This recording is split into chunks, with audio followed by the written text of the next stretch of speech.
नमस्कार। India debate में आप सबका स्वागत है। मैं हूं आशुतोष पाठक। मित्रों, अद्भुत खेल चल रहा है और खेल बहुत अब विकराल होते जा रहा है, विराट होते जा रहा है। दिशा सालियान का केस नया मोड़ लेने जा रहा है और जैसा कि मैंने आपको कहा कि ये लड़ाई बहुत लंबी चलेगी क्योंकि शह और मात का खेल चलता रहेगा। तो एक अद्भुत मोड़ पे ये केस पहुंच गया है। केस क्या पहुंचा है? दिशा सालियान की हत्या, गैंगरेप और मर्डर के केस में मुंबई हाई कोर्ट के चीफ जस्टिस की ही मुश्किलें बढ़ गई हैं। कैसे बढ़ गई हैं? इसी मुद्दे पर बात करने के लिए हमारे साथ स्वयं एडवोकेट नीलेश ओझा जी मौजूद हैं। सीधे चलते हैं मुंबई और नीलेश जी से बातचीत की शुरुआत करते हैं कि कैसे मुंबई हाईकोर्ट के चीफ जस्टिस की मुश्किलें बढ़ गई हैं। बहुत बहुत स्वागत है नीलेश जी आपका। ये तो नीलेश जी, ये तो अद्भुत बात हो रही है। अब मैं तो हैरान हूं कि क्या न्यायालय ही इस पूरे मुकदमे को रोकना चाहती है? क्या न्यायालय इस पूरे मुकदमे को डिरेल करना चाहती है? मैं ऐसा मानता नहीं हूं, लेकिन चीफ जस्टिस की जो भूमिका है वो उसको थोड़ा सा आज डिकोड करना पड़ेगा। तो क्यों, कैसे बढ़ गई है मुश्किलें? अभी सुन लीजिए, हाईकोर्ट और न्यायपालिका अलग है। चीफ जस्टिस ने इंडिविजुअल गलती किया मतलब पूरा न्यायपालिका गलत है, ऐसा नहीं है। हाँ, नहीं है। हाँ, हाँ, डिले हुआ, जो भी हुआ ठीक है। चीफ जस्टिस चाहते तो इसके दिशा सालियान के केस के लिए 5 जज बेंच कॉन्स्टिट्यूट कर सकते थे, वो उन्होंने नहीं किया। उन्होंने हाँ, कॉन्स्टिट्यूट किया काय के लिए कि जो आदित्य ठाकरे की मौसी या बुआ जो भी है, वो जस्टिस रेवती मोहिते डेरे, उसके ऊपर आपने क्यों आरोप कर दिया, उसके लिए उन्होंने 5 जज बेंच कॉन्स्टिट्यूट कर दिया। कोई बात नहीं, अब उसके 5 जज बेंच की हियरिंग में आप डिसाइड कर लेते कि उनके खिलाफ क्या आरोप सही है कि गलत है, वो बाजू में रहा। मैं तो बताता हूँ कि आगे चलने से पहले मैं लेकिन थोड़ा जस्टिस रेवती मोहिते डेरे तो मौसी है नहीं आदित्य ठाकरे की। अरे नहीं, वैसा नहीं। वो क्या है कि जस्टिस डेरे की सिस्टर जो है, वो शरद पवार गुट की लीडर है, मुंह बोली वंदना। मौसी है। मुंह बोली हाँ, मौसी है। वो बोले जो भी है, ठीक है ना, हाँ, मौसी है या मुंह बोली। बुआ है, जो भी है उनका। लेकिन हाँ, उन्होंने खुलकर आकर सपोर्ट किया था ना इसको, आदित्य ठाकरे को, दिशा सालियान के केस में। तो वो आरोपी है ना हमारे केस में, फिर 120 बी में, एविडेंस एक्ट 10 में आरोपी है वो। हाँ। तो हाँ, ठीक है, कोई बात नहीं। उसको मैं समरी बता, शॉर्ट में बताता हूँ पहले। हम्म। क्या है कि अभी जो 17 सितंबर 2025 को हाईकोर्ट ने सुनवाई में जो नया ऑर्डर पास किया है, जो नया नोटिस निकाला है कंटेम्प्ट का मेरे खिलाफ में, हम्म। और जो 15 वकीलों के खिलाफ में स्ट्रिक्चर पास किए है,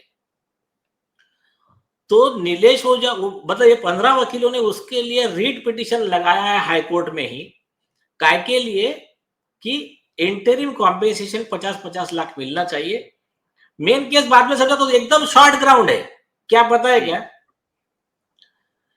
कोर्ट ऑर्डर में लिख रहा है नीलेश ओझा और ये 15 वकील ये इक्वली लायबल है ये प्लीडिंग के लिए। तो उसमें नीलेश ओझा को मौका दे रहा है कोर्ट कि आप आपके पास के सबूत लाओ कि मतलब आपके खिलाफ चार्ज क्यों फ्रेम नहीं करना, मतलब आपको हम डिस्चार्ज कर सकते हैं। आप अगर आप सबूत दे दोगे, आपका जो जवाब सेटिस्फैक्टरी लगेगा, तो नीलेश ओझा को मौका दे रहे हैं। ये 15 वकीलों को कोई मौका नहीं दिया। 15 वकीलों को डायरेक्ट गिल्टी भी घोषित कर दिया और उनको बोल दिया कि वार्निंग, आपको एक वार्निंग देकर हम छोड़ रहे हैं। आप तो वो तो आपके पीछे है ना। 15 हाँ। वकील तो आपके पीछे हैं, आप तो आगे खड़े हैं ना। अरे आप समझे नहीं, उनका लॉ अलग चलता है भाई। सुनो यार, नहीं आप तो क्या उन्होंने कैसा गोली चलाया जो सामने वाले को ना लग के ऐसे मुड़ करके 15 को लग गया? ऐसा हो गया क्या? अरे यहाँ लॉ अलग बनते रहता है यार, आप समझे नहीं। सुप्रीम कोर्ट, भारतीय संविधान की इधर यहाँ लागू नहीं पड़ता है। तो अभी हुआ क्या, अब वो 15 वकील है जिसमें शेड्यूल कास्ट, शेड्यूल ट्राइब, मतलब बैकवर्ड दलित समाज के महिला वकील भी है। तो ये जो अब उसमें schedule caste, schedule tribe, backward और महिला का वकील से क्या लेना देना? नहीं मैं सुनो इसको सुनो, आप समझे नहीं, उनके लिए अरे बाबा वो भी है, मैं कह रहा हूँ ये सबके लिए कॉमन लॉ है, उनके लिए एक कॉमन लॉ है, additional, is a lawyer, lawyer, हाँ लॉयर है, दे उनके आर लिए लॉयर। एडिशनल एक और एक प्रोविजन है, आप समझे नहीं। तो ये सब लोगों ने मिलकर, देखो लॉ तो एक सिंपल सही है, एक कॉमन मैन को भी आपने ऐसा अन्याय किया तो उसको भी वही सेम प्रोटेक्शन है, और उनके यस, खिलाफ भी किया तो उनको भी सेम प्रोटेक्शन है। लेकिन बिल्कुल। जो थोड़ा सा एक कोर्ट का व्यू रहता है कि अगर महिला है, अगर बैकवर्ड कम्युनिटी के है, शेड्यूल कास्ट है, तो उनको भाई ये निचला तबका मेन स्ट्रीम में आना चाह रहे हैं तो आप इसके ऊपर अन्याय करेंगे तो ज्यादा सजा। हाँ, प्रिविलेज, प्रिविलेज हाँ तबका तो है, ठीक वो है, हमको कोई है। बात नहीं, चलो अपन वो विषय पे आते हैं। हम्म। तो अब इन सब लोगों ने क्या किया, इन सब लोगों ने अभी रीट पिटिशन फाइल किया हाई कोर्ट में। क्या क्या क्यों फाइल किया और उसमें कानूनी प्रोविजन क्या है? हाँ। सुप्रीम कोर्ट के 1970 से लेकर अभी तक के 50 जजमेंट है, और बेसिक लॉ है, मतलब मनका गांधी हो गया और भी जो भी केस लॉ हो गया, बेसिक लॉ है। आप किसी भी आदमी के खिलाफ में कोई भी फाइंडिंग, कोई भी स्ट्रिक्चर ऑर्डर में नहीं लिख सकते जब तक आप उस व्यक्ति को नोटिस नहीं देते, उसको सुन के नहीं लेते, उसके बगैर पीछे आप ऐसा ऑर्डर में नहीं लिख सकते। और हमारे जो माननीय सर न्यायाधीश भूषण गवई साहब है, इन्होंने 2024 में और एक लैंडमार्क जजमेंट दिया दुष्यंत मैनाली का। उन्होंने कहा ना तो हाई कोर्ट और ना तो सुप्रीम कोर्ट ऐसे कोई भी फाइंडिंग ना सिटीजन के खिलाफ ना एडवोकेट के खिलाफ ऑर्डर में लिख सकता है, पहले उसको नोटिस देकर सुनना जरूरी है। अब ये 15 वकीलों को सुना नहीं, उनका क्या कहना है पूछा नहीं, और उठा के उनको डिक्लेयर कर दिया आप गिल्टी हो। तो ये जो हुआ है ये सुप्रीम कोर्ट के आदेश का उल्लंघन हुआ है। और आर्टिकल 21 ऑफ द कॉन्स्टिट्यूशन क्या कहता है कि no one shall be deprived of his life and liberty without following due process of law. मतलब कानून की प्रक्रिया को फॉलो किए बगैर आप किसके भी अधिकारों का हनन नहीं कर सकते, ये कोर्ट को भी अधिकार नहीं है। और कोर्ट ने अगर ऐसे सुप्रीम कोर्ट के बाइंडिंग प्रेसिडेंट कॉन्स्टिट्यूशन के प्रोविजन के खिलाफ जाके कोई ऑर्डर किया होगा तो कोर्ट की गलती के वजह से जो नुकसान हुआ है उस नुकसान को कॉम्पेंसेट करने की जिम्मेदारी स्टेट की है, क्योंकि कोर्ट अदालत ये स्टेट का एक ब्रांच है, ऐसा कानून सुप्रीम कोर्ट ने बना के दिया है।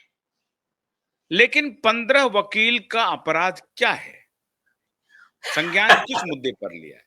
हाँ आता हूं उस पर। और इसके पहले मैं बताता हूं, इसके पहले ऐसे ही हाईकोर्ट जज की जो ऑर्डर थी उसमें कॉम्पेंसेशन दिया गया था सरकार के द्वारा, वो भी ऑर्डर उसमें वो पिटिशन में सब केस लॉ वगैरह लगाए हैं। और ऐसी एक गलती हुई थी बॉम्बे हाईकोर्ट की एक जज की, उसमें अपने चीफ जस्टिस ऑफ इंडिया जो भूषण गवई साहब, इनके बेंच के सामने जब मैटर आया, उन्होंने उन 16 वकीलों की माफी मांगा कि हमारे जज की गलती हुई है, उसके लिए हम माफी मांगते हैं, आपको जो डैमेज हुआ है उसको हम अनडू नहीं कर सकते हैं, और उनके खिलाफ भी केस खारिज किया। यह हो गया लीगल पोजीशन। अब आते हैं इन वकीलों के खिलाफ में आरोप क्या है। आरोप इनके खिलाफ क्या है, आपने सच क्यों बोला, मतलब सुनो सुनो वो बताता हूं। आरोप कैसा है कि क्या हुआ, जस्टिस रेवती मोहिते डेरे ने ऑर्डर पास किया, क्या चंदा कोचर को जमानत दिया। उसमें लिखा कि चंदा कोचर आईसीआईसीआई बैंक वाले कि इनके खिलाफ में सिर्फ ये क्या है 420 का गुना है, वो 7 साल की पनिशमेंट है, इसलिए उसको मैं बेल दे रही हूँ। बल्कि उसमें गुना सेक्शन कौन से थे, 409 जिसमें उम्र कैद की सजा थी, ये झूठा लिखकर बेल दे दिया। सेकंड क्या किया कि एक उनके ही रेवती मोहिते मैडम जो है, इनके ही समझो ऐसे ही मोहिते सरनेम है, और इनके ही सिस्टर के पार्टी के एमएलए थे दिलीप मोहिते, उनके ऊपर आरोप था उन्होंने पुलिस स्टेशन जलाया, पुलिस वालों को अटेम्प्ट टू मर्डर किया। कितना सीरियस ऑफेंस। पुलिस का से है, सेशन जज की ऑर्डर है जिसमें लिखा है कि इसमें 307 का ऑफेंस है या अटेम्प्ट टू मर्डर है, और यही जस्टिस रेवती मोहिते डेरे मैडम अपने ऑर्डर में वो सेक्शन लिखती ही नहीं है, कुछ तो भी घुमा फिरा के ऑर्डर कर देती है, उनको एंटीसिपेटरी बेल दे देती है। और बाद में क्या होता है, फिर उनका रेगुलर चलता है कि कोई दूसरा मैटर रहा तो सो मोटो कॉग्निजेंस लेने का, बोले वहां ये हो गया लड़की पे। और कौन से मामले में, जिस मामले में बीजेपी की सरकार है, एकनाथ शिंदे जी की सरकार है, ये जो मतलब ये सरकार है शरद पवार के विरोधी वाली, उसमें सो मोटो कॉग्निजेंस लेने का। और जैसे इनका जैसे जैसे जैसे बदलापुर का केस हो गया था, तो वहां पर सो मोटो कॉग्निजेंस ले लिया, उनको ज्यूरिडिक्शन भी नहीं था, वो सिर्फ चीफ जस्टिस को लेता है, पर कोई बात नहीं। अदालत आपको पूछेगी जब आप सुनाएंगे ये सारी बातें, तो अदालत आपको पूछेगी, इसलिए मैंने आपसे ये सवाल पूछा। अरे अरे अरे आशुतोष जी, पूछेंगे क्या, एफिडेविट पे दिया है, क्या पूछेंगे, रुको तो बदलापुर का केस जिसमें इनको अधिकार ही नहीं था, और उसमें हमको राष्ट्रपति जी ने मंजूरी दिया है प्रोसिक्यूशन का, जस्टिस रेवती मोहिते डेरे का क्रिमिनल केस का प्रोसिक्यूशन का मंजूरी है, तो वो तो सब हमने ऑन रिकॉर्ड दिया है, तो वो छोड़ दीजिए, उसको देखना ही नहीं है ना हमको। तो फिर इन्होंने फिर बीजेपी का या फिर जो भी ऐसा है मैटर, उसके खिलाफ में ऑर्डर देने का।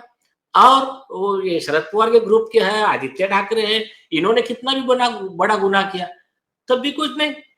दिशा सालिन के केस में लिया सो मोटो कॉग्निजेंस, नहीं लिया। तो ये सारे प्रूफ्स लेकर उनके खिलाफ में पिटीशन फाइल हुआ है, पिटीशन में रिक्वेस्ट है उनका अरेस्ट वारंट निकाला जाए करके। कब फाइल हुआ है? 2023 में। और उसके लिए चीफ जस्टिस आराधे साहब ने फुल स्पेशल बेंच भी कंस्टिट्यूट किया है। अब ये हो गया पार्ट ए। अब हुआ क्या, दिशा सालियन का केस ही मैडम के पास लगा लिया इन्होंने, या फिर लग गया रजिस्ट्री की गलती से। हमने बोला इनके पास में असाइनमेंट ही नहीं है कि लगा कैसा, एक ये सुन नहीं सकती है, और दूसरा फिर उनका बताया कि इनके खिलाफ हम क्रिमिनल प्रोसिक्यूशन परस्यू कर रहे हैं, और इनकी बहन खुद आरोपी के साथ में, तो ये सुन नहीं सकती मैटर। अब जो खेल शुरू हुआ आगे का, जस्टिस डेरे मैडम 4 अप्रैल को लेटर लिखती है chief justice of Bombay high court को। वो कहती है नीलेश ओझा ने जो प्रेस कॉन्फ्रेंस में कहा सब झूठ है। सब झूठ है मतलब क्या है कि वो वंदना चौहान उनकी सिस्टर नहीं है, उन्होंने 409 को 420 लिखकर ऑर्डर नहीं किया है, उन्होंने वो 307 सेक्शन गायब करके ऑर्डर नहीं किया है, तो सब झूठ है मतलब ऐसे ही भेद में सब झूठ है। और वो लेटर के आधार पे हाईकोर्ट का 5 जज का बेंच कंस्टिट्यूट होता है, मुझे नोटिस आती है, मैं एफिडेविट के साथ में सारे प्रूफ कोर्ट के रिकॉर्ड पे देता हूं। कोर्ट के रिकॉर्ड, एक मिनट रुक रहा हूं। आलोक आराधे जी ने जो 5 जज का बेंच अपॉइंट किया था, ये उसी के तरफ से नोटिस है या किसी और दूसरे बेंच की तरफ से नोटिस? नहीं, वही नोटिस सेम में। हाँ, अब बोलिए। तो फिर 1100 पेज का पहला एफिडेविट, 1500 पेज का, 1100 पेज का एफिडेविट और 400 पेज के एविडेंसेस। सेकंड, दूसरा और एक एप्लीकेशन, वो 150-200 पेज का, 300 पेज का, वो एक है। और तीसरा फिर हमने अर्जी लगाया कि ये जो इन्होंने झूठा लेटर भेजा है जस्टिस रेवती मोहिते, पहले तो हाईकोर्ट हमको कॉपी नहीं दे रहा था वो लेटर का, जिसके ऊपर कॉग्निजेंस लिया उसका कॉपी नहीं दे रहा था। फिर हमने सुप्रीम कोर्ट का जजमेंट दिया, हमने कहा आप मेरे खिलाफ केस चला रहे हो तो मुझे डॉक्यूमेंट चाहिए जिसके आधार पे आपने कॉग्निजेंस लिया। फिर चुपचाप से रजिस्ट्री में दे दिया अपने को। देने के बाद तो फिर वो देने के बाद में फिर हमने अर्जी लगाई कि सब झूठ है, इसका ये लो प्रूफ। और बाद में हमने कहा कि अभी इनको भी इसमें पार्टी बनाओ, इनका रिप्लाई एफिडेविट बुलाओ और इनके खिलाफ में प्रोसिक्यूशन स्टार्ट करो। तो हमने जो अर्जी दिया था, अर्जी कौन सा था? अर्जी था, उन्होंने पर्सनल कैपेसिटी में जो झूठा लेटर लिखा है उसके बारे में। तो इसमें हमने 50 केस लॉ दिया ऑन रिकॉर्ड, कोर्ट में आर्गुमेंट किया। तो ये 5 जज बेंच ने हमारे केस लॉ का रेशियो क्या है? मतलब फॉर एग्जांपल सुप्रीम कोर्ट का कॉन्स्टिट्यूशन बेंच बोलता है कि अगर ऐसा कोई पर्सन है, कॉन्स्टिट्यूशनल अथॉरिटी है, जज है, तो उसको पार्टी रिस्पोंडेंट बना के उसको नोटिस देके उसका रिप्लाई बुलाने का। तो ये 15 वकीलों के लिए जो आदेश आ गया उसमें कोई सुनवाई नहीं हुई, बिना सुनवाई के कैसे कर सकते हैं? हाँ, और कॉन्ट्राडिक्टरी ऑर्डर है, मतलब एक ही ऑर्डर में दो अलग अलग डिस्क्रिमिनेशन हुआ है। ऐसा 15 वकीलों का कहना है कि आपने स्पेशल ट्रीटमेंट दिया नीलेश ओझा को। नीलेश ओझा को मौका दे दिया आपने निर्दोष होने का, डिस्चार्ज होने का, और हमारे को नोटिस ही नहीं दिया। नीलेश ओझा को नोटिस दिया है, हमको भी नोटिस देना चाहिए था, और हमको डायरेक्ट गिल्टी भी डिक्लेयर कर दिया, और हमको वार्निंग का पनिशमेंट भी दे दिया।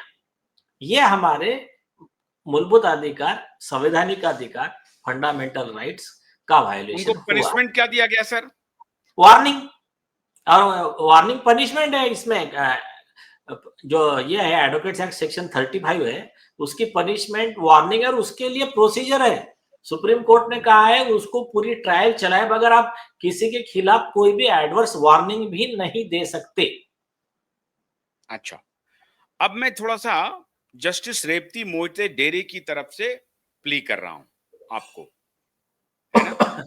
अब मैं आपसे ये पूछ रहा हूं कि एडवोकेट नीलेश जी, हाँ बोलिए। ये बताइए कि भाई आप जो हैं कोर्ट को बदनाम कर रहे हैं और एक जस्टिस के ऊपर निरर्थक आरोप लगा रहे हैं, आप गलत बयान कर रहे हैं और इससे कोर्ट की मर्यादा का हनन होता है, अदालत की मर्यादा का हनन होता है।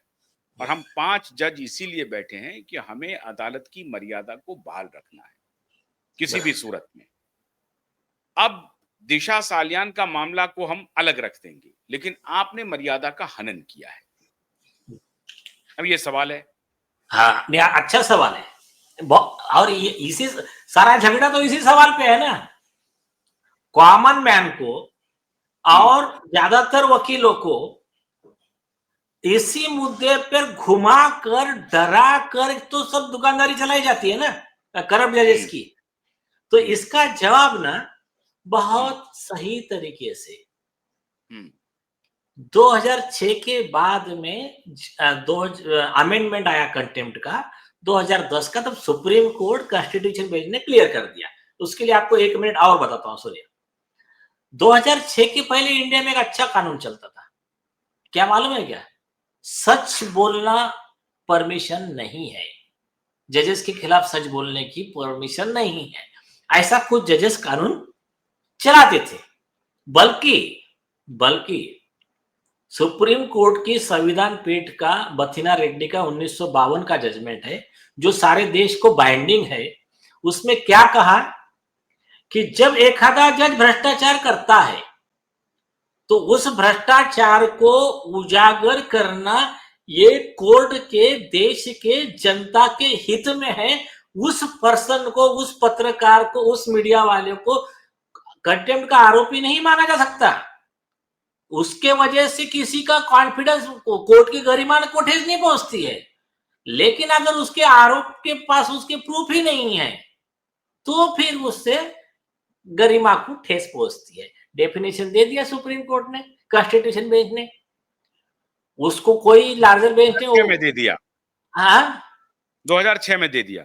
नहीं नहीं, ये तो 1952 में दिया था, तो उसको गायब करके हाँ उस संविधान पीठ ने तो उसको बाजू में रखा, उसको लिया ही नहीं कहीं। और फिर क्या करते थे जो दूसरे बेंचेस जिनको अधिकार नहीं था, वो काउंटर रिव्यू लेकर पब्लिक को बेवकूफ बनाते रहते थे कि बोले नहीं नहीं, आप सच बोलना मना है, आपने जज के खिलाफ सच भी बोला तब भी आप सजा के हकदार रहोगे।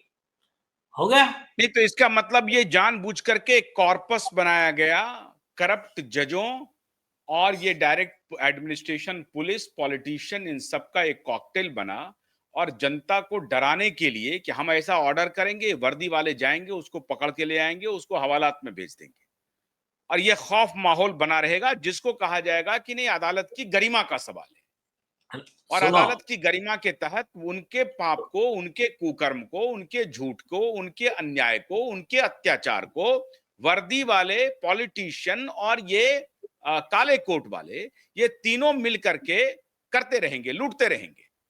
नहीं सुनो ये सुनो चलता रहा 1952 से आज तक।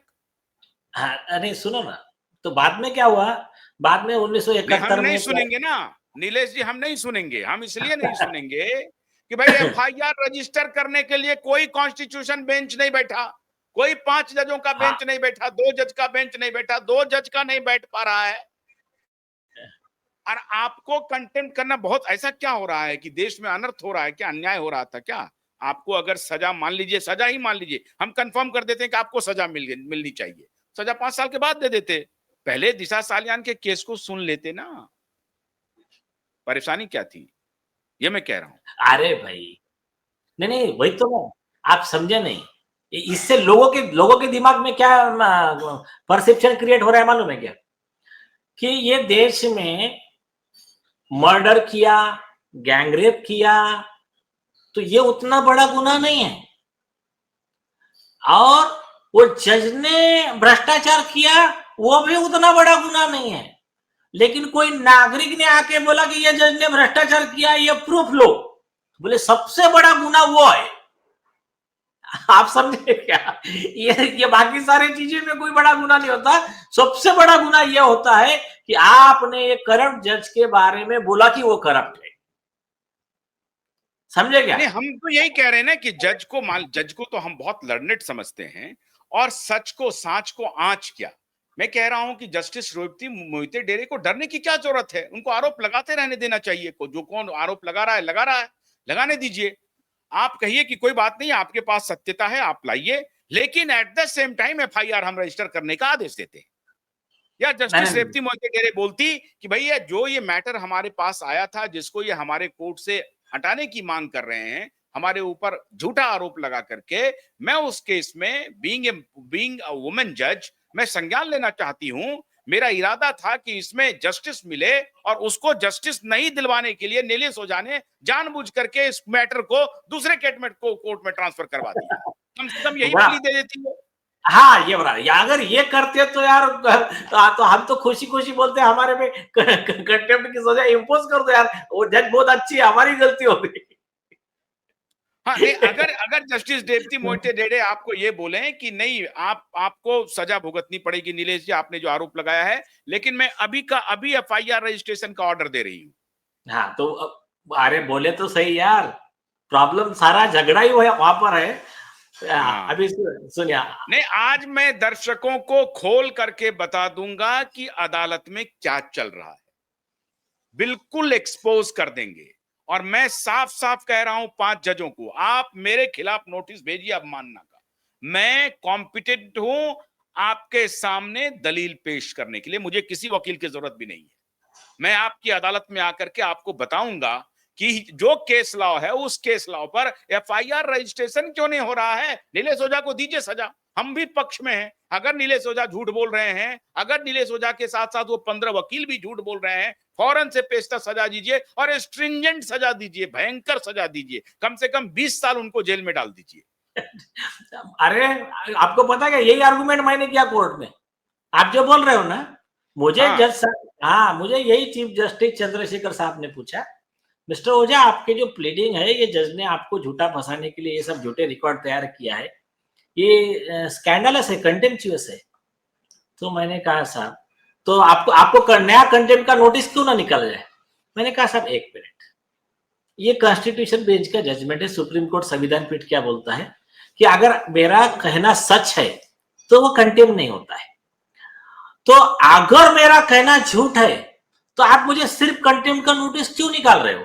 कंटेम्प्ट में सिर्फ 6 महीने की सजा है, आप मुझे परजुरी का, फॉल्स एफिडेविट का भी नोटिस निकालो ना, उसका मेरे खिलाफ प्रोसीडिंग स्टार्ट करो, उसमें 7 साल के सजा वाले 4-5 ऑफेंस लग जाएंगे मेरे खिलाफ, तो आप उसका भी करो ना, तो आप लिखो तो सही कि मैंने कहा वो झूठ है।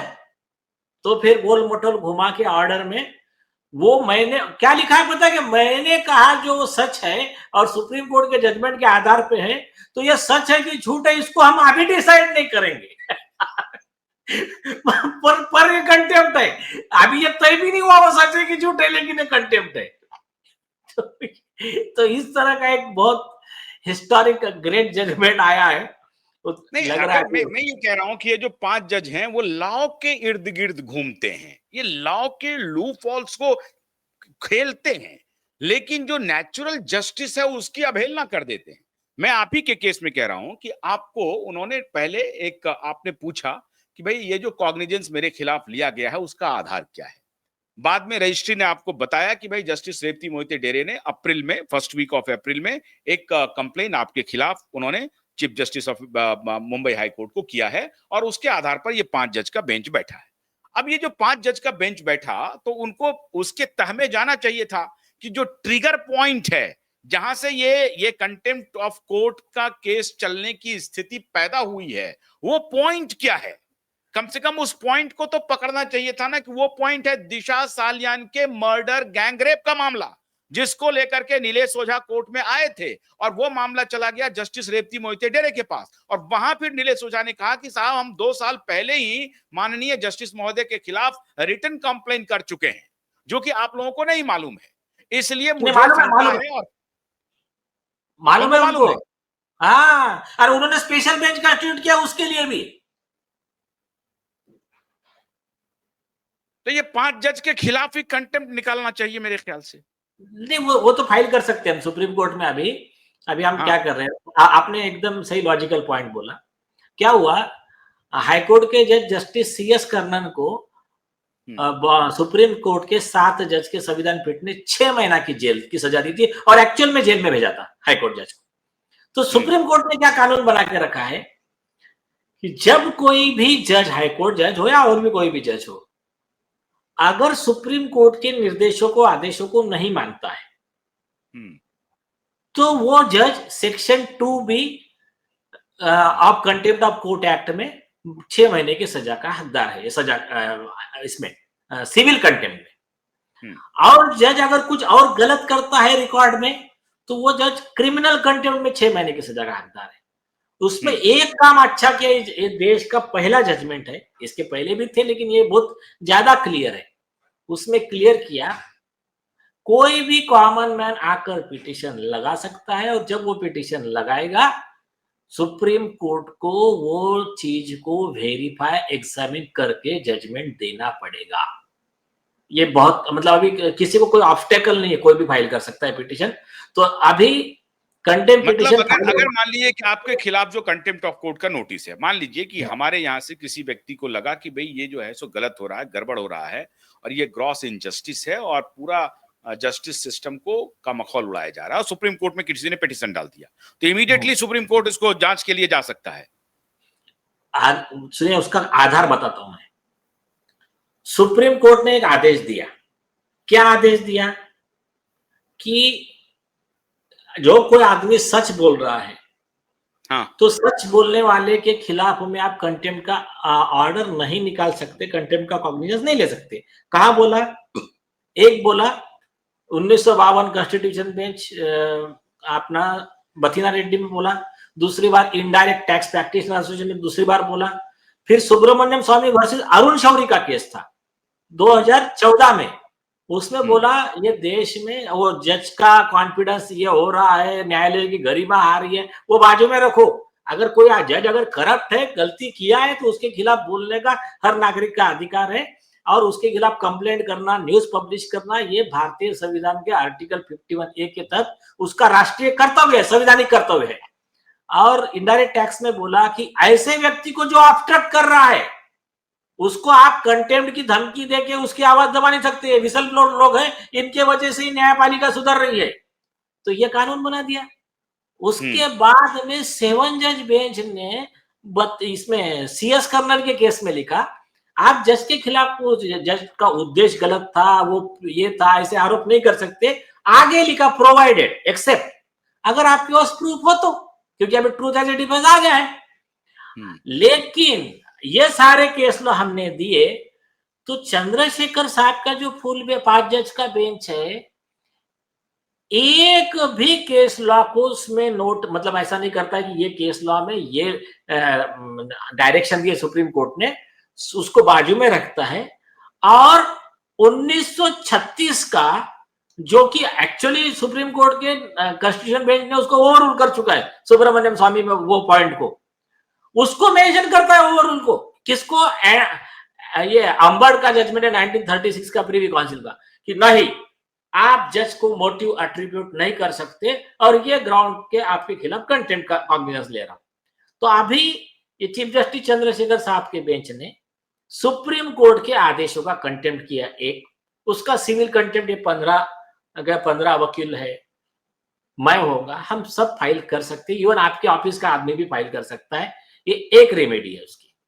नहीं, 1936 का क्या रेफरेंस का क्या मतलब है बताइए, तब तो हमारा देश भी नहीं था। अरे आप समझे नहीं, हमारे पास दूसरा कुछ है नहीं, तो अब 4 लाइन तो लिखना पड़ेगा ना यार हमको। नहीं, फिर तो इनको वेदांत पढ़ना चाहिए, फिर सांख्य दर्शन में चले जाए, सांख्य में ये कहा था, वेद में ये कहा है, फिर अरे तो चाणक्य का अर्थशास्त्र इनको पढ़ाना पड़ेगा। नहीं, 1936 का ये कोट कैसे कर सकते हैं? बस यही तो सवाल है ना। अभी अभी हमने अरे जो साहब, ये तो 1947 के बाद हमारा 50 के बाद संविधान लागू हुआ, उसके हिसाब से हमने अडॉप्ट किया और उसके बाद हमारा कानूनी प्रक्रिया चलना शुरू हुआ। उसके पहले क्या था नहीं था उसका क्या लेना देना? नहीं सुनो, अगर अगर पुराना जजमेंट है जिसको अभी सुप्रीम कोर्ट ने बोला कि ये लॉ अभी भी लागू है इंडिया में, वो कर सकते हो कोर्ट। लेकिन जिस जजमेंट के विरोध में सुप्रीम कोर्ट ने कानून बना दिया है देश में, ये कह रहे हैं कि हम इंडिया के सुप्रीम कोर्ट का कानून नहीं मानेंगे, हम मानेंगे वो ब्रिटिश का 1936 का एक केस लॉ। क्यों? ये तो ऑलरेडी ओवर रूल्ड है ना। हाँ ओवर रूल्ड। अरे आप समझे नहीं, ओवर रूल्ड तो सुप्रीम कोर्ट के लिए, आपके लिए, हमारे लिए है ना। पर वो ओवर रूल्ड लिखेंगे नहीं तो नीलेश ओझा को फिर उसमें नोटिस कैसा निकाल पाएंगे? तो कैसे निकाल देंगे भाई? आप जज की कुर्सी पर बैठे हुए हैं, इसका मतलब थोड़ी है कि आप भगवान हैं। भाई आपको सिर्फ कानून का पालन करना है, जो लॉ ऑफ द लैंड है ना, उसके तहत ही आपको आदेश पारित करना है ना। तो जो लॉ ऑफ द लैंड है ही नहीं, अब जो एग्जिस्ट नहीं कर रहा है, उसको ऑलरेडी ओवर रूल्ड है, उसको रेफरेंस में ना लाते हुए आप नोटिस कैसे जारी कर सकते हैं? वो नोटिस ही अपने आप में कंटेम्प्ट है। हाँ सही है, बिल्कुल सही है, वो नोटिस अपने आप में कंटेम्प्ट है। इसके लिए हम, इसी के लिए तो इन्होंने अर्जी लगाया ना, 50 लाख रुपए इंटरिम कॉम्पेंसेशन चाहिए हर एडवोकेट को। और दूसरा ये ऑफेंस भी है, मतलब अपने यहाँ पर आईपीसी के जो सेक्शन अभी नया बीएनएस भारतीय न्याय संहिता में भी ये वही है कि जो जज कानून के खिलाफ जाके आदेश पारित करता है, तो वो जज आईपीसी 219 वगैरह सेक्शन है, उसमें 220 में भी अगर गलत कंटेम्प्ट की प्रोसीडिंग स्टार्ट करता है, 211 है, ये सेक्शन में 7 साल की सजा का हकदार है, ये भी प्रोविजन है। और अगर कोई जज न्यायपालिका जो हाईकोर्ट थे, वो हाईकोर्ट किसी की पर्सनल प्रॉपर्टी नहीं है, ये पब्लिक प्रॉपर्टी है। तो उस प्रॉपर्टी का, हाईकोर्ट के प्रॉपर्टी का मिसयूज किया गया अनऑथोराइज्ड अनलॉफुल पर्पस के लिए, तो वो IPS miss appropriation of public money property है, उसमें तो उम्र कैद की सजा है जजेस को। तो और ये आप जो इंटिमिडेट नहीं कर सकते हैं ना, हाँ, because you are sitting on a responsible chair, you can not intimidate anyone ना। अरे कि मैं जज हूं तो मैं जो कहूंगा वही रूल है, ऐसा थोड़ी है। आपका कहना, आपका कथन रूल नहीं है, रूल बना हुआ है, उसके रेफरेंस में आपको कहना है जो भी कहना है। आपने जो कहा ना, सेम वर्ड पे एक सुप्रीम कोर्ट का जजमेंट है, आपने जो वर्ड बोला इस पे ही एक केस लॉ है मेडिकल काउंसिल का 2018 का। यूपी के एक जज ने ऐसा ही 420 किया था, उसके खिलाफ प्रोसिक्यूशन ऑर्डर हुआ था, तो सुप्रीम कोर्ट ने, जस्टिस दीपक मिश्रा ने ऑर्डर में लिखा, जजेस can not act that what pleases the Prince has the force of the law. मतलब मेरे मन को भाया वही कानून, हम करे सो कायदा, मैं राजा हूं, ये हिसाब से जज काम नहीं कर सकते। उसको लॉ के फोर कॉर्नर ऑफ लॉ के दायरे में ही काम करना है। और उसमें लिखा कि more the power more the restraint, जितना ज्यादा पावर रहता है उतना जिम्मेदारी ज्यादा बढ़ जाती है, उतना आप पे बंधन ज्यादा रहते हैं। तो कानून के बाहर आप जा नहीं सकते, और अगर आप जाएंगे तो फिर वो उनके जज को सस्पेंशन है, डिसमिसल है, प्रोसिक्यूशन है, पनिशमेंट है, उसमें बहुत स्ट्रिक्ट है। नॉर्मली क्या होता है, ये ट्राई किया जाता है। अभी सुप्रीम कोर्ट के जस्टिस दीपांकर दत्ता जी है, उन्होंने बहुत सुंदर जजमेंट दिया एस तिरुपति वाला। उसमें कहा कि ये क्या करते, कई बार ऐसे कंटेम्प्ट में डराते हैं ना, तो कई बार लोग अपना डिफेंस आर्गुमेंट छोड़ देते हैं। यही कानून, वही प्रीवी काउंसिल ने 2014 में दुहारिका में सुप्रीम कोर्ट ऑफ सिंगापुर के जजमेंट को सेट असाइड करते समय लिखा कि सुप्रीम कोर्ट के जज ने इनको धमकाया और इनको वकील को बोला कि ज्यादा आगे बढ़ना नहीं, ज्यादा आगे डिफेंस लेना नहीं, तो वो ग्राउंड पे सेट असाइड किया। तो ये तो केसेस हो गए यहाँ के। मैं आपको बहुत दो इंटरेस्टिंग केस बताता हूँ, कॉमन मैन के लिए और मीडिया के लोगों के लिए।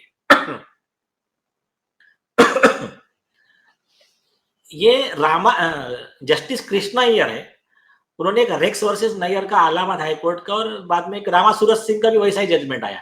तो उसमें क्या कहा मालूम है क्या? बोले कि अभी कोई जज अगर करप्शन कर रहा है तो उसको सजा देने का प्रावधान है।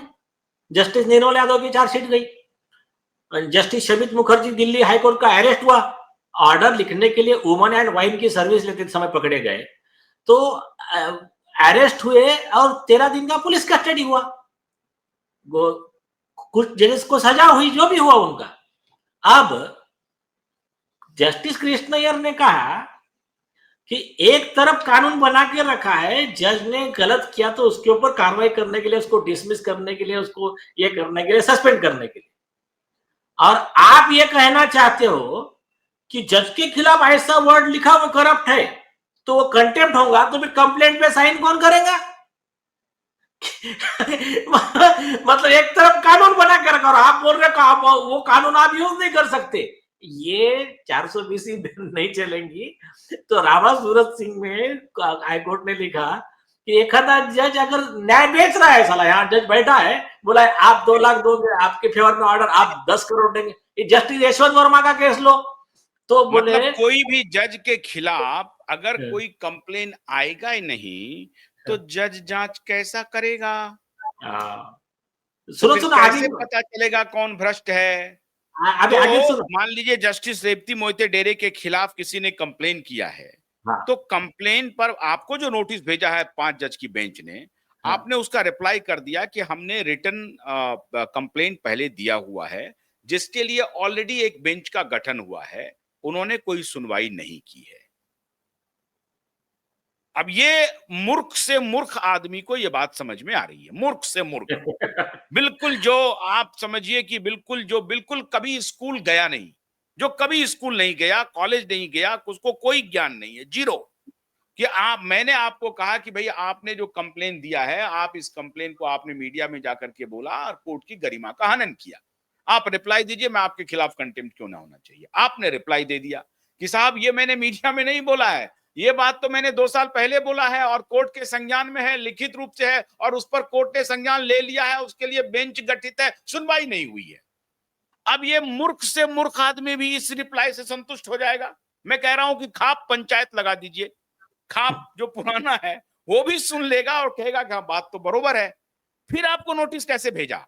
आगे का इसका जो, मतलब है, इसका मतलब है कि महाराष्ट्र हाई कोर्ट में गुंडागर्दी चल रही है। सुनिए सुनिए सुनिए, इसके हाँ, आगे का मैं जो, बोल रहा हूं गुंडागर्दी चल रही है महाराष्ट्र हाई कोर्ट में, मैं बोल रहा हूं, खूब जोर से बोल रहा हूं। आपको आगे का जोक बताता हूं, ये तो कुछ भी नहीं है। आपने जो बोला ना, अभी तो हम्म, आप और शॉक हो जाओगे। थोड़ा सा आपका गुस्सा कंट्रोल कीजिए, इतनी बड़ी बात बता रहा हूं मैं आपको। हाँ, हमारे खिलाफ कंटेम्प्ट का कॉग्निजेंस लिया जाए, इसी आरोप के ऊपर हम्म, ऐसा लिखित में पत्र हमारे हम्म, बॉम्बे बार एसोसिएशन, मतलब वो जस्टिस हम्म, रेवती मोदी डेरे का एक जो एजेंट टाइप एक है, एडवोकेट मिलिंद साठे करके, उन्होंने हम्म, बॉम्बे बार एसोसिएशन की तरफ से chief hmm, justice of India के पास हमारे खिलाफ कंप्लेंट फाइल किया कि इनके हम्म, खिलाफ suo motu cognizance of contempt लिया जाए, क्योंकि ये जो आरोप किया है, ये हम्म, आरोप हाईकोर्ट की गरिमा को नीचा कर रहे हैं। और बॉम्बे हाईकोर्ट के चीफ जस्टिस को भी कंप्लेंट दिया। आपको हम्म, पता है क्या हुआ उसमें? 2 साल पहले 18 अप्रैल 2023 हम्म, चीफ जस्टिस ऑफ इंडिया ने कहा इसमें कोई कंटेम्प्ट नहीं बनता है, रिजेक्टेड। सो मोटो कंटेम्प्ट का केस नहीं बनता है। बॉम्बे हाई कोर्ट के चीफ जस्टिस ने बोला कि नो, नो एक्शन, रिजेक्टेड। तो उनके बाद में ये जस्टिस चंद्रशेखर साहब ये चीफ जस्टिस ऑफ इंडिया से बड़े हो गए। हाँ ये बहुत बड़ा सवाल। तो अरे इसमें इतने ब्लंडर है ना, वो एक इसमें एक शेर याद आता है मेरे को जरा। जब बात निकली है तो दूर तक जाएंगी, एक और आरोपी बिल्कुल और जाएगी दूर और तक। और, और एक आरोपी जज को बचाने के चक्कर में कितनों की विकेट जाएंगी। चलो कितनों की विकेट जाएगी। एक दिशा सालियान के अपराधियों को बचाने के लिए किस हद तक अदालतें गिर सकती है, किस हद तक पूरा सिस्टम गिर सकता है, पूरी पॉलिटिकल बिरादरी, पूरा पुलिस और पूरी जुडिशरी गिर सकती है, ये साफ हो रहा है। ये नहीं साफ सुने हो रहा है, पूरा देश देख रहा है। नहीं सुने, लेकिन देखिए इसमें पूरी जुडिशरी को हम नहीं बोल सकते, उसका रीजन है अच्छे अरे मैं जजेस भी पूरी ना। जुडिशरी को मैं बोल रहा हूं, पूरी नहीं नहीं जुडिशरी को सुनो, क्यों नहीं बोलूंगा, क्यों अरे नहीं सुनो, बोलूंगा। कोई नहीं नहीं संज्ञान नहीं ले रहा है, क्यों नहीं नहीं, संज्ञान ले रहा है, अरे सुनिए ना, क्यों हाँ नहीं ठीक है संज्ञान ले ठीक रहा है। अरे भाई वहां आपका मुंबई हाईकोर्ट का चीफ जस्टिस नोटिस पर नोटिस भेज रहा है, मुंबई हाईकोर्ट का चीफ जस्टिस आपको नोटिस भेज रहा है, है। अरे 5 सुनिए जजों ना, का बेंच बना करके नोटिस भेज रहा है। केस लाओ है, एफआईआर लॉन्च करो, एफआईआर नहीं कर रहा है, उस पर कोई जज का बेंच नहीं बैठ रहा है। क्यों नहीं कहूं कि गुंडागर्दी हो रही है। नहीं ठीक है सुनिए, लेकिन लेकिन सुनिए क्या है, absolutely India is on cross road. सुनिए ठीक है, देखिए क्या है, आपका गुस्सा जायज है, लेकिन कुछ अच्छे जज भी है, लेकिन है थोड़ा सा जो जितना फास्ट में होना चाहिए था उतना फास्ट में हो नहीं रहा है। नहीं तो एक्चुअली ये पूरा केस, नीलेश जी सुनिए, आप उस कोर्ट में हैं, आपको पूरा अधिकार है डिफेंड करने का, मैं कह भी रहा हूं, करिए डिफेंड। 100 रुपए के जुर्म में 40 साल की सजा हुई इस देश में। 40 साल तबाह हो गई जिंदगी एक शख्स की, पूरी दुनिया ने देखा। करोड़ों रुपए पकड़ाया जज के खिलाफ, एफआईआर नहीं हुआ। अब हाँ आप कह बराबर। रहे हैं कि इस देश अब आप कह रहे हैं कि देश में हम जो है सो सब सब लोगों को गुस्सा नहीं करना चाहिए, नहीं सुनिए नहीं ना, करना चाहिए गुस्सा। नहीं गुस्सा करना है, क्रिटिसाइज करना है, फिर लेकिन तो सुनो, क्यों नहीं कहूं कि पूरी जुडिशियल सिस्टम करप्ट है, क्यों नहीं नहीं नहीं, कहूं, अरे सुनिए, क्यों अभी नहीं कहूं। जो अच्छे केस लॉ है वो भी तो जजेस नहीं दिए है ना, जिसके जिसके आधार पे हम न्याय मांग रहे हैं, वो भी तो अच्छे जजेस ने केस लॉ दिए है ना, तो कुछ परसेंट जजेस अच्छे भी है ना, ये मानिए ना। अरे आज कुछ एक, परसेंट तो कुछ परसेंट है ना, कुछ हाँ परसेंट तो कुछ परसेंट है। अरे हाँ शांति भूषण ने लिख करके कहा, अभी हाँ प्रशांत भूषण का आया कि भाई 10 में से 8 करप्ट है। हाँ, फिर उनके खिलाफ कंटेम्प्ट नोटिस हुआ तो शांति भूषण अपीयर हो गए, उन्होंने कहा कि 10 में से 8-9 का पूरा डिटेल दे दिया कि ये है करप्शन का लिस्ट बता दिया, चीफ डिटेल जस्टिस ऑफ बता इंडिया, दिया कि ये जज का करप्शन चीफ है। Justice of India, chief justice of India, 16 में से हाँ, 8 chief justice of India, yes. 16 में से 8 चीफ जस्टिस ऑफ इंडिया। हाँ अरे तो प्रेसिडेंट बन गया है करप्शन, प्रेसिडेंट बन गया है कि कानून की अवहेलना, फिल्में लेकिन बन रही हैं तारीख पर तारीख, तो क्या कहा जाए। इतनी बातें ठीक हो है, रही हैं जुडिशल, अगर जुडिशरी ठीक से जिम्मेदारी पूर्वक अकाउंटेबिलिटी के साथ काम करना शुरू करे, हमारे देश का डेमोक्रेसी फंक्शनल डेमोक्रेसी हो जाएगा नीलेश जी। नहीं तो क्या है, देखो रिफॉर्म के लिए ही तो हम झगड़ा कर रहे हैं। सिर्फ इतना है कि मेरा पर्सनल ओपिनियन मैं आपको बता रहा हूं, मेरे साथ में भी जुडिशरी में अन्याय हुए है, लेकिन फिर भी मैं कह रहा हूं कि लास्ट हुक जुडिशरी ही है, और इसमें हमको सुधार करना है। कई अच्छे जजेस हैं जिनके मदद से हमको कई चीजें, अभी ठीक है अभी मैं कुछ बातें बोल नहीं सकता हूं, लेकिन उन्होंने कई अच्छे जजमेंट भी दिए है, हेल्प भी किया है, और उनके वजह से हम ये लड़ाई लड़ पा रहे हैं। तो एक साथ सबको, भारतीय न्याय व्यवस्था के खिलाफ बड़ी तेजी से साख में कमी हो रही है और देश अब भरोसा नहीं कर रहा है। ये प्रोवर्ब बन गया है कि साहब भगवान न करे किसी को कभी अदालत जाना पड़े। जैसे लोग कहते हैं ना कि ना पुलिस के पास जाना पड़े और ना ही अस्पताल जाना पड़े, इसी तरह से कहते हैं ना अदालत जाना पड़े। ये तीनों महकमों ने ये स्थिति बना दी है, और अगर इन तीनों महकमों को कोई देश में अगर कोई ऐसी स्थिति बन जाए, तो भगवान न करे वो स्थिति हालात बनते जा रहे हैं। पिछले 75-77 वर्षों में जुडिशरी ने इस डेमोक्रेसी को डिसफंक्शनल डेमोक्रेसी के रूप में तब्दील कर दिया है, और अगर यही आलम रहेगा तो यही होगा। अरे कितने, 1 साल के अंदर में पीएमएलए कोर्ट बना, कितने को सजा मिली, किसी को ठीक नहीं। है, नहीं ऐसा नहीं हो रहा है। सुनो क्या अरे है। हो क्या रहा है नीलेश जी, आपके 15 वकील को सजा मिल गई, हम माफी मांगो। अरे बिना सुनवाई के। अरे सुनो, एक मिनट, एक वो बेचारा आपके पीछे में खड़ा है, मिनट। वो सिर्फ आपके पीछे में खड़ा है। अरे आप तो तो कह रहा है जवाब दो, उनको जवाब देने का भी मौका नहीं मिल रहा है। इसी केस में तो मैं कह रहा हूं। आओ ठीक है ना, ये अन्याय हो गया। लेकिन हाँ एक बात है, आपने जो वर्ड बोला ना, सुनो मैं आपको हाँ, बताता अन्याय हो गया हूँ। तो कौन देगा इसका जवाब? हाँ कोर्ट ही देगा ना। सुनो सुनो, मैं आपके फेवर का एक जजमेंट देता हूँ। मैं अभी आपने जो वर्ड बोला उसके ऊपर एक जजमेंट देता हूँ आपके फेवर का। झारखंड में क्या हुआ, झारखंड हाई कोर्ट ने लालू यादव के केस के मामले में, एक ही मामले में कुछ आरोपी को अलग ऑर्डर दिया और कुछ आरोपी को अलग ऑर्डर दिया, अपने जैसा एक केस। तो मैटर सुप्रीम कोर्ट गया, 2017 का जजमेंट है। सुप्रीम कोर्ट ने बोला कि ऐसा जो एक ही मैटर में अलग अलग ऑर्डर देने वाले जजेस जो है ना, ये लोगों का न्यायपालिका से विश्वास उठाने का काम कर रहे हैं। ये आरोपी को बचाने के लिए पद का दुरुपयोग कर रहे हैं, सुप्रीम कोर्ट ने ऑर्डर में लिखा। तो ऐसे जो भी गलत कर रहे हैं उनके ऊपर में कार्रवाई का प्रावधान है। मैं तो कहता हूं, मेरे हिसाब से जो मेरा सोच है रिफॉर्म का, लोगों में अवेयरनेस आए। क्या हुआ, मैं आपको एक किस्सा बताता हूं। एक केस चल रहा था कोर्ट में, कहां पर, सुप्रीम कोर्ट में। 40 वकील थे।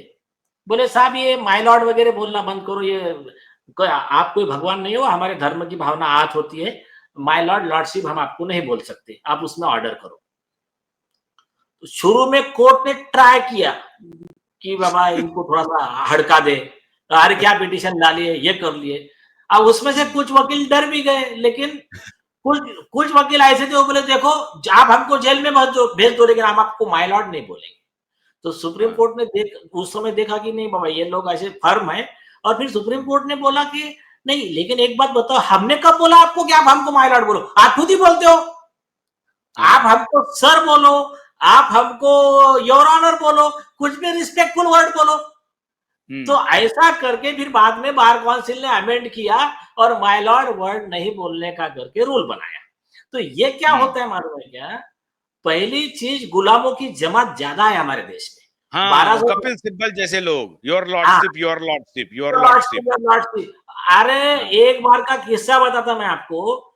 सुप्रीम कोर्ट का बेंच चल रहा था, तो कौन सा मालूम है क्या, इसका वो एलजीबीटी क्यू वाला अपना जस्टिस चंद्रचूड़ का।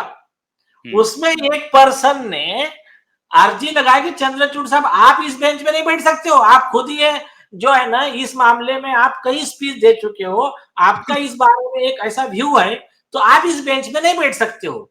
तो उसके ऊपर में अभी आप गौर करो, कोई भी जज कोई बेंच पे बैठ सकता है नहीं बैठ सकता, इसका अर्जी लगता है तो उस पर हियरिंग होगा ना, ऑर्डर होगा ना।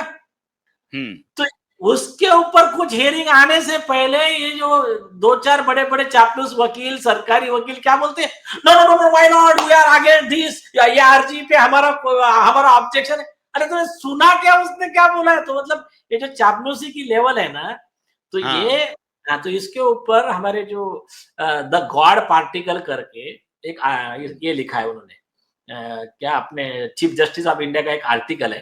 तो उन्होंने बोला प्रॉब्लम क्या है, बोले वकीलों को, लोगों को, बेचारों को तुम्हारे कोर्ट में काम रहते हैं, तो तुम लोग क्या करते हैं, साफ साफ साफ करते, और आपके बकवास जोक भी है उस पर भी हंस देते, तो आपको ईगो मसाज करते रहते, तो आपको कभी कभी फीलिंग होता है कि साला अपन ही भगवान है, वो जिसका पुष्पा पुष्पा हाँ। मूवी जैसा कि हाँ। कभी कभी लगता है अपन ही भगवान है। तो बोले आप हाँ। उसमें से बाहर आइए, वो माय लॉर्ड के इसमें से, तो आप उसमें से बाहर आइए। और जस्टिस लड्ढा थे, उन्होंने बोला, justice Lodha, R M Lodha, उन्होंने बोला कि आप जस्टिस करना चालू करो, जजमेंट मत लिखो, मतलब ऑर्डर लिखना कम करो और न्याय करना चालू करो। तो यस। हाँ, तो ये उन्होंने बोला। और बाद में और एक चीफ जस्टिस सबरवाल जी ने तो एक जोक सुनाया था। क्या जोक सुनाया पता है क्या? वो सब सारे जजेस के वहां पर एक मीटिंग में हाँ। वो अवेलेबल है। उन्होंने कहा, बोले देखो क्या हुआ, एक आदमी गया मल्टी स्पेशलिटी हॉस्पिटल में, उन्होंने बोला मुझे आंख का और कान का एक जॉइंट डॉक्टर चाहिए। तो उन्होंने बोला, बोले आँख का और कान का जॉइंट डॉक्टर नहीं होता है, ENT होता है, आँख का अलग होता है, इसका अलग होता है, लेकिन तुमको ऐसा चाहिए क्यों?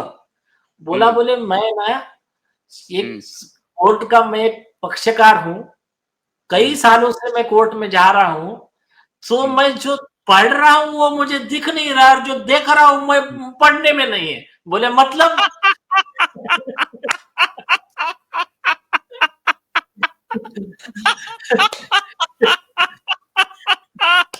तो आप अब संक्षेप में हम ये कह रहे हैं कि ये जो 15 वकीलों के खिलाफ जो वर्डिक्ट हो गया है, जिसमें ग्रॉस इनजस्टिस हो गया है, तो अब क्या ये जज के खिलाफ कंटेम्प्ट चलेगा? जज के खिलाफ मुकदमा चलेगा कि इन्होंने ग्रॉस इनजस्टिस किया है? एक दिशा के केस में इसको भटकाने के लिए पता नहीं क्या-क्या करेंगे। सुनिए क्या है, पहले मैं वो पहला वाला कंप्लीट करता हूँ। तो चीफ जस्टिस ने बोला, जो आंख और कान का है ना, तो जो मैं केस लॉ में देख रहा हूँ, किताबों में देख रहा हूँ, आपके कोर्ट में तो हो ही नहीं रहा कुछ। केस लॉ अलग है, आप ऑर्डर कुछ भी कर रहे हो, और जो आप ऑर्डर कर रहे हो किताबों में नहीं है। तो ये एक हो गया पॉइंट। अब आता हूँ आपका 5 जज का। देखो क्या है, 5 जज ने नोटिस दिया है, उसका वो ऑर्डर को हम रिकॉल का और हमारे कॉम्पेंसेशन का, अभी एक तो रीड गया है, दूसरा हमारा, और ये 15 के 15 वकील उसी बेंच के सामने अर्जी लगा रहे हैं, और दूसरा अर्जी लगा रहे कि ये बेंच सुन नहीं सकता है, जिन्होंने ऑर्डर किया इतना गलत, प्रामा फैसी बायस दिख रहा है, तो ये जज सुन नहीं सकता है। और आप उनके खिलाफ में जो हमको हमारे पर आने वाला कंटेम्प्ट का और प्रोसिक्यूशन का, हम सेपरेट पिटीशन फाइल करेंगे। लेकिन इससे पहले आपको और एक शॉकिंग बताता हूं, आप और एक शॉक हो जाओगे। यही चीफ जस्टिस चंद्रशेखर साहब, ये जनवरी 2024 को एक्टिंग चीफ जस्टिस थे झारखंड हाईकोर्ट के। वहां पर वकीलों के खिलाफ एक कंटेम्प्ट का केस आया, तो इन्होंने एक रिपोर्टेड जजमेंट दिया है, खुद चंद्रशेखर साहब ने लिखा है वो जजमेंट, और ये वाला जजमेंट भी उन्होंने लिखा है अभी का 17 सितंबर का, बंबई का। तो वो वकीलों के जजमेंट में ये जज साहब लिखते हैं, हमारे अति माननीय चंद्रशेखर साहब, कि कोई भी व्यक्ति के खिलाफ अगर कंटेम्प्ट होता है तो उसको सुप्रीम कोर्ट के सहदेव वर्सेस स्टेट के लॉ, केस लॉ के तहत, सुप्रीम कोर्ट के केस लॉ के तहत वो सारे कॉन्स्टिट्यूशनल और सारे अधिकार अवेलेबल है जो किसी आरोपी को क्रिमिनल केस में अवेलेबल होते हैं। उसके खिलाफ कोई भी ट्रायल चलाए बगैर, उसके खिलाफ एविडेंस उसको पूरा मौका दिए बगैर कोई भी कार्रवाई शुरू नहीं की जा सकती है। और प्रिंसिपल ऑफ नेचुरल जस्टिस जो आपने कहा, उसका पूरा पालन होना चाहिए।